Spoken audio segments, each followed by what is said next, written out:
Darren coming at you from Comic Impact, a new guy on the block, and new kids on the block. Oh, let's forget about that band.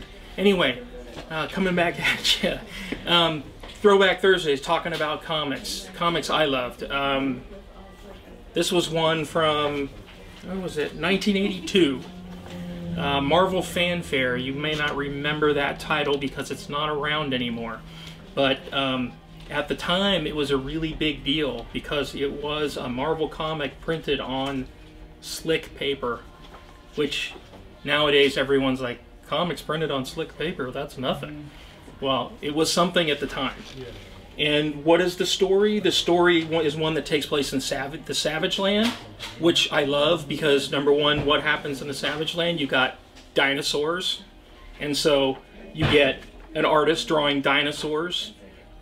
It's a crazy concept. I don't know how they work Spider-Man into it, but basically, so, there was a villain in the 60s version of the X-Men, known as Sauron, who, when hit by certain amounts of radioactivity, became, you know, a pterodactyl, basically a big green pterodactyl.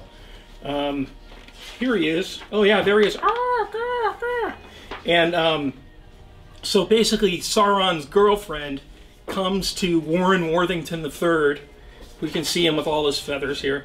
And she comes to Warren Worthington III and says, "Oh my God, we got to get my boyfriend back." And Warren Worthington III is just like, "Okay, yeah, we'll get your boyfriend back." So somehow Spider-Man, or AKA Peter Parker, spoilers, I'm sorry, but Spider-Man is Peter Parker. But basically, Peter Parker goes on an expedition with Warren Worthington to track down Sauron, whatever his name was. And then, of course, what happens? Oh no, the helicopter crashes, and Spider-Man's stuck there, and so is Warren Worthington III, aka the Angel, and it's like just a crazy adventure, and it really doesn't matter. The plot of this story doesn't matter. What matters is this: Michael Golden art. Michael Golden, the magical man who started with the Micronauts.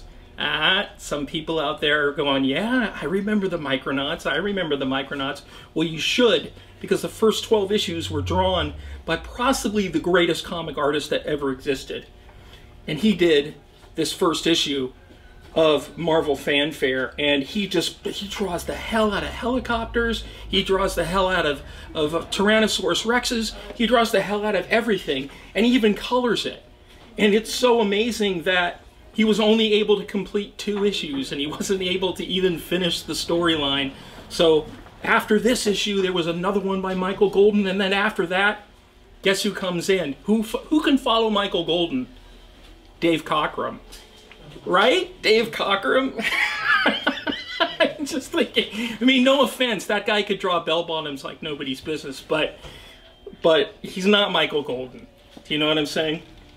But anyway, to come back to the present, I've been talking on Throwback Thursday about Marvel Fanfare #1. Go to your comic shop, look it up, and tell them Darren sent you.